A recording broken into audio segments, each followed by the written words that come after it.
Hello नमस्कार, welcome to the channel. तो इस वीडियो में हम डिस्कस करेंगे 4 F and O stocks from Indian stock markets.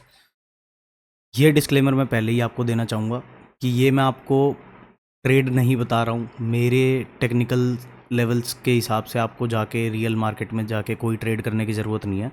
हाँ, बट आप इसको पेपर ट्रेडिंग के लिए ज़रूर यूज़ कर सकते हो। जो भी हम यहाँ पे एनालिसिस करते हैं डिस्कस, उसको आप अपनी एक नोटबुक बनाओ, उसमें ट्रेड लिखो। जो भी हम support level, resistance level discuss करते हैं, जो भी हम ट्रेड प्लान करते हैं, उसको आप अपनी एक नोटबुक में लिखो और देखो। अगले कुछ दिन तक उस स्टॉक को फॉलो करो जिसके बारे में बात की जा रही है, और देखो कि किस तरीके से प्राइस रिएक्ट करता है और सीखो उस चीज़ को। तो let's get started. First stock in the series is Exide industries. Exide के बारे में इंट्रोडक्शन की या फिर बताने की मेरे हिसाब से कोई ज़रूरत नहीं है। बैटरीज मैन्युफैक्चरर्स हैं और भी मल्टीपल काम करते हैं ये लोग। मेन जो है एक्साइड का, आप समझो कि बैटरी है, बैटरी बनाती है। मंथली टाइम फ्रेम पे चलेंगे, लो टू हाई देखेंगे अभी हमें कितने डिस्काउंट पे मिल रहा है। एक्साइड ऑलमोस्ट 37 to 38% के डिस्काउंट पे मिल रहा है। अब अगर एक्साइड की बैटरी, आपको इन्वर्टर की बैटरी लेनी हो या कार की बैटरी लेनी हो और वो 38-40% डिस्काउंट पे ले रही है, तो आपको कितना ज़्यादा वैल्यू बाय लगेगा। Same is the story with this stock. अभी ये अपने टॉप से ऑलमोस्ट 40% डाउन है, तो प्राइस वाइज काफ़ी अच्छी पिटाई इसकी हो चुकी है ऑलरेडी। अब पिटाई के बाद इंटरेस्टिंग क्यों लग रहा है इस स्टॉक को हम क्यों डिस्कस कर रहे हैं, क्योंकि यहाँ पर तो हम वो स्टॉक को डिस्कस करेंगे ना जो अच्छी चल रही होगी। है तो 40% टूटी हुई है, इसको हम इसलिए डिस्कस कर रहे हैं कि इसने काफ़ी ब्यूटीफुली इस पूरे महीने अपना जो सपोर्ट लेवल था 377 का, उसको होल्ड करके रखा है। आज के दिन में भी इसने अपसाइड में अच्छा मोमेंटम किया, बट क्लोजिंग नीचे ही आके मिली कहीं ना कहीं। बट अब ये अपने ब्रेकआउट के आसपास पहुंच चुका है। ब्रेकआउट एरिया की बात कर लेते हैं। 386 से लेके और 404, ये जो रेंज है ना, ये रेंज क्लियर होने के बाद ये पॉजिटिव हो जाएगा। यहाँ पर हो सकता है कि ये इस तरीके से ट्रेड करे, बट इस चीज़ को ये रिकैप्चर कर लेगा। ये 200 मूविंग एवरेज इसको इस तरीके से क्रॉस करना चाहिए। तो फिर ये स्टॉक का जो अभी lower low and lower highs का एक स्ट्रक्चर बना हुआ है ना, जैसे ये देखो, फर्स्ट हाई, फर्स्ट लो, सेकंड हाई, सेकंड लो, थर्ड हाई, थर्ड लो, फिर एक हाई, फिर एक लो। ये स्ट्रक्चर चेंज हो जाएगा, थोड़ा थोड़ा होता हुआ दिख भी रहा होगा। फर्स्ट हाई, फर्स्ट लो, फर्स्ट हाई, फिर सेकंड लो, सेकंड हाई, फिर थर्ड लो, अब एक नया हाई। तो वेट करना है, इसको हमने वॉच करना है कि किस तरीके से ये परफॉर्म करता है। तो first in the series was Exide industries. ये हमने इसका टेक्निकल चार्ट लेवल देख लिया। ब्रेकआउट जोन की हमने बात कर ली। ब्रेकआउट जोन इसका कहाँ पर है, 387 से लेके 404। 406 निकालने के बाद तो ये बहुत अच्छा भागेगा। और ऑल टाइम हाइज अगर आप इसका देख रहे हो तो 620 रुपये के आसपास है। अभी 384 का मिल रहा है, तो पर शेयर काफ़ी सारे रुपए पड़े हुए हैं। मैं ये बाय सेल की सजेशन नहीं दे रहा हूँ, बस एक एनालिसिस बता रहा हूँ। देखते कैसे किसी चार्ट को या किसी स्टॉक प्राइस को, वो समझा रहा हूँ। अब इसके फंडामेंटल्स देख लेते हैं एक बारी। 32,000 करोड़ की कंपनी है, करंट प्राइस 385 है, बुक वैल्यू से ऑलमोस्ट डबल ही है। बहुत सारी स्टॉक्स हमने ऐसी भी देखी है जो बुक वैल्यू से 10 12 टाइम्स, 50 टाइम्स भी ऑलमोस्ट ट्रेड कर रही होती है। इंडस्ट्री पी 28 का है, स्टॉक पी 41 है, तो वैल्यूएशन वाइज थोड़ा सा इंडस्ट्री से एक्सपेंसिव चल रहा है, इसीलिए पिटाई भी काफ़ी अच्छी खासी हुई है। आरओसी देखोगे तो 9.75% की है। प्रोमोटर होल्डिंग है 46% की। नेट प्रॉफिट कितना है, 800 करोड़ का। 800 करोड़ का प्रॉफिट कर रही है तो अच्छी है, इंटरेस्टिंग है। काम क्या करती है, manufacturing of storage batteries and allied products in India. Next stock के ऊपर चलते हैं। नेक्स्ट स्टॉक है इंडस टावर्स। इंडस टावर्स में काफ़ी अच्छा पैटर्न बना हुआ है। यहाँ पे आप देखोगे तो काफ़ी ब्यूटीफुली इसने पिछले 1 डेढ़ महीने की रेंज को अपसाइड में ब्रेकआउट दिया। आज के फ्राइडे के सेशन में ब्रेकआउट दिया, मंडे को इसने एक पॉज लिया और आज कंफर्म कर दिया इस रेंज एक्सपेंशन को। मोमेंटम वाइज देखेंगे तो मोमेंटम बिल्कुल इसके फेवर में है। वीकली बेसिस पे देखेंगे अगर, वीकली बेसिस पे भी चीज़ काफ़ी अच्छी बुलिश लग रही है। और यहाँ पर अगर आप मंथली पे देखोगे तो भी Indus tower is looking very attractive. But यहाँ पर क्या ध्यान रखना ज़रूरी है, अब जैसे Exide industries was trading somewhere here, नीचे कहीं था वो, इस ऐसी किसी सिचुएशन में है वो अभी, एक्साइड इधर कहीं है। हम इसमें थोड़ा बहुत चल चुके हैं, थोड़ा बहुत भी नहीं, काफ़ी अच्छा खासा चल चुके हैं। लो से हाई तक देखेंगे तो ऑलमोस्ट 241% ये चल चुका है। और अभी करंटली देखोगे जो रीसेंट इसने मूव दिया है अपने लोज से, वो कितना हो चुका है, डेली टाइम फ्रेम पे आ चुके हैं अब हम 312 से लेके 32%, तो ये ऑलरेडी मूव कर चुका है। तो मतलब यहाँ पे रिस्क रिवॉर्ड थोड़ा सा अनफेवरेबल है for conservative traders and investors, but काफ़ी अच्छी स्ट्रेंथ है। कई दिनों तक अब ये वन वे डायरेक्शनल मोमेंटम में अपसाइड जाएगा। नेक्स्ट जो इमीडिएट टारगेट है इसके पास, जो इमीडिएट रेजिस्टेंस है वो 10-12% दूर ही है। 469 is the next area of resistance for Indus towers. अब इंडस टावर्स का हमने चार्ट देख लिया, अब हम इंडस टावर्स का थोड़ा सा धंधा समझ लेते हैं। टेलीकॉम रिलेटेड कंपनी है, टावर्स लगाते हैं ये लोग, wireless communication. Indus towers limited is engaged in business of object of inter Alia setting up, operating and maintaining wireless communication towers. तो 1,11,000 करोड़ की कंपनी है, स्टॉक पी 11 का है, इंडस्ट्री पी कितना है 23.8 का, तो अंडर वैल्यूड है, अपनी इंडस्ट्री के मुकाबले सस्ते पी पे मिल रहा है। आर ओ सी वाइज देखोगे तो पिछले साल का 29.2 है, पिछले 3 सालों का 20% का है, पिछले 5 सालों का 21% का है। प्रमोटर होल्डिंग देखोगे तो 50% है। और प्रॉफिट की बात करोगे तो 9932 करोड़ का है। ऑलमोस्ट 10,000 करोड़ की कंपनी, मतलब ऑलमोस्ट 10,000 करोड़ का प्रॉफिट कर रही है। बहुत सारी कंपनीज भी नहीं है 10,000 करोड़ की ये प्रॉफिट इतना कर रहे हैं। अर्निंग पर शेयर देखोगे 36.8 रुपये है। बुक वैल्यू 121 की है, 414 पे चल रहा है। ठीक है, रेंज हाइज इसके ऑल टाइम हाइज हैं समवेयर नियर 499, 415 पे ट्रेड ही कर रहा है।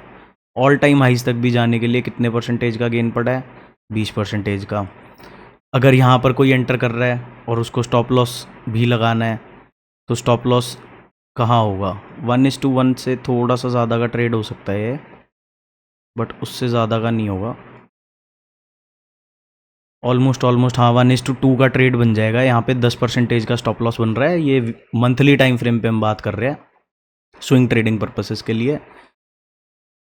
तो आने वाले हफ्तों में देखते हैं किस तरीके से इंडस टावर मूव करता है।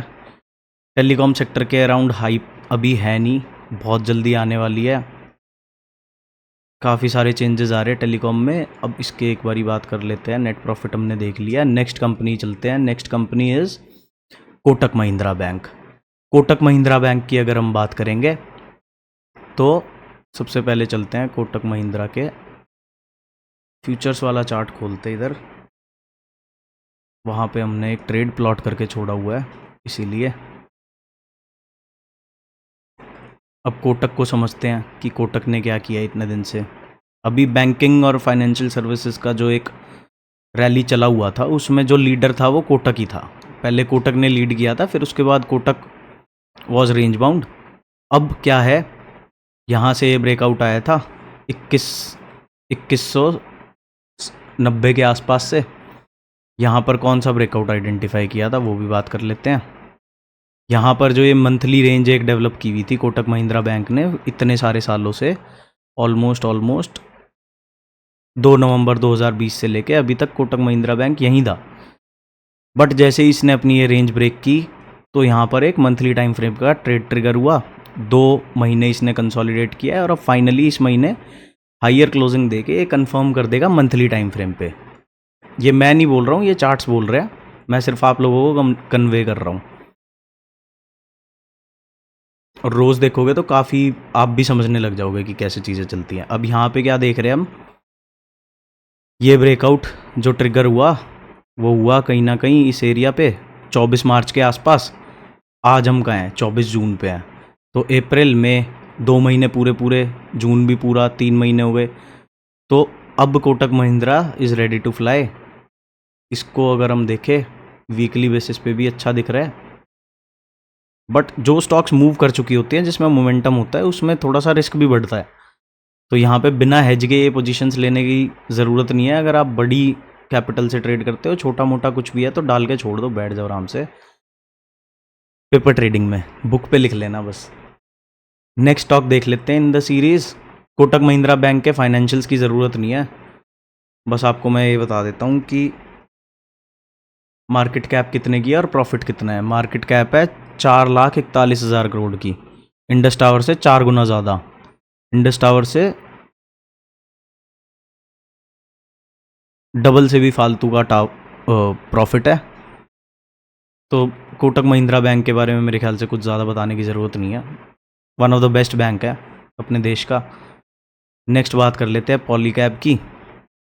पॉलीकैब को अगर देखोगे तो काफ़ी बढ़िया स्टॉक है, बट पिटाई चल रही थी काफ़ी टाइम से, और अभी पिछले भी 5-6 हफ्तों से ये मान के चलो कि कंसोलिडेशन में ही है। लो टू हाई अभी रेंज लोज देखेंगे तो ऑलमोस्ट 40% मूव भी कर चुका है। कब से?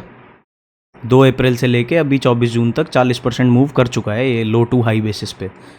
बट यहाँ पे ये अच्छा इसलिए दिख रहा है क्योंकि इसकी जितनी भी मूविंग एवरेजेस हैं इंपॉर्टेंट, 200 हो, 50 पीरियड हो, 10 पीरियड हो, सबके ऊपर प्राइस आ चुका है और मोमेंटम भी इसके फेवर में है। वीकली बेसिस पे मोमेंटम की बात करेंगे तो अपसाइड में ही है। कब तक पॉजिटिव रहेगा पॉलीकैब, ये बात ज़रूर कर लेते हैं कि किस लेवल के नीचे हम नेगेटिव हो जाएंगे। जो ये बुलिशनेस है पॉलीकैब के लिए वो ख़त्म हो जाएगी। अगर पॉलीकैब 6132 के नीचे आ गया तो इसमें थोड़ा सा हम डीपर लेवल के लिए वेट करेंगे, फिर इसको कहीं 5500-5400 के आसपास देखेंगे। बट अभी फ़िलहाल देखें तो अच्छा दिख रहा है।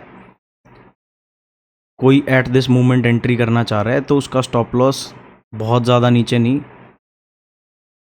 यहाँ एंट्री बना रहे हो तो ये जो ब्रेकआउट कैंडल है इससे ज़्यादा का नहीं, 5 to 8% इतना आप इसमें स्टॉप लॉस प्लान कर सकते हो अगर आपका रिस्क एपेटाइट अलाउ करता है।